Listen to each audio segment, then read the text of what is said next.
À la fin de la paracha de cette semaine, la parachat Mishpatim, nous lisons les fameuses paroles qui ont été dites par les enfants d'Israël. C'est au chapitre 24, verset 7 de Shemot. Vaikar Sefer Abrit, Moshe a pris le livre de l'Alliance, Vaikra Beozneam, il a lu aux oreilles du peuple, Vayomru, qui ont dit, Kol Asher Diber Hashem, Naaseh V'nishma, tout ce que Hashem dira, nous ferons et nous écouterons. Alors, il y a une idée consistant à dire que Nishma, que ici nous écouterons, c'est dans le sens d'approfondir. C'est-à-dire que d'abord on entend la parole divine, ensuite on l'accomplit, mais ensuite il y a un second degré d'entendement qui consiste à comprendre ce que l'on fait. Et ça, cela viendrait en deuxième. C'est d'abord on accomplit la parole, même si on ne comprend pas tout, et ensuite on approfondit. Mais en fait, si on regarde dans les Midrashim, dans les enseignements des sages les plus anciens, ce n'est pas cette idée qui apparaît. L'idée de Nishma, de nous entendrons, c'est dans le sens d'entendre la parole divine pour savoir quoi faire. C'est ce que l'on voit dans la Mechilta de Rabbi Shimon sur cette paracha, sur ce verset. Vaikar Sefer Abrit, il a pris le livre de l'Alliance, Vaikra Beozneam, et Moshe l'a lu aux oreilles du peuple. Et il a lu donc depuis le début de la Torah jusqu'au don de la Torah. Selon l'avis qui est celui de Rashi, que ce passage-là en fait a eu lieu avant Matan Torah, puisqu'on sait qu'il n'y a pas de chronologie obligatoire dans la Torah. Un passage peut être mis après alors qu'il a eu lieu avant.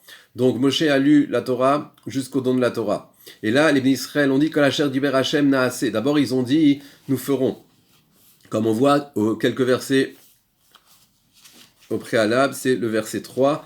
Donc, Vaya'an, Kolam, Kol Echad, Vayomru, le peuple a répondu d'une seule voix, ils ont dit Kol Advarim, Asher Diber Hashem Naaseh, toutes les paroles que Hashem a dit, nous ferons. Et là-dessus, le Midrash dit que Moshe leur a rétorqué, est-il possible d'accomplir sans avoir entendu au préalable?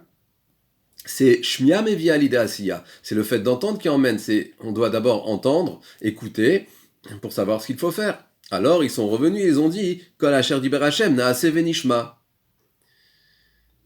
Naaseh Mashenishma, dans le sens de nous allons accomplir ce que nous allons entendre.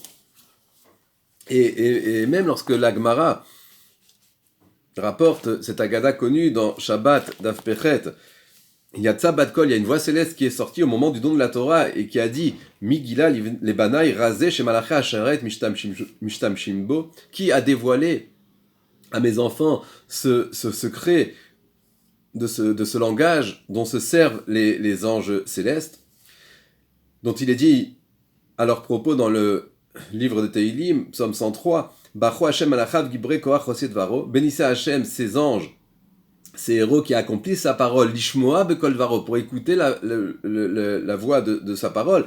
C'est-à-dire d'abord on dit qu'ils accomplissent et ensuite qu'ils entendent. Mais les anges, du fait qu'ils sont entièrement voués à accomplir la volonté divine, alors l'accomplissement et l'entendement se font en même temps. Et c'est à ce niveau-là que se sont hissés les enfants d'Israël en disant qu'ils étaient tellement prêts à accomplir la volonté d'Hachem que la Asiya et que l'accomplissement peut être écrit avant même l'entendement, puisque ce sont deux choses qui vont ensemble.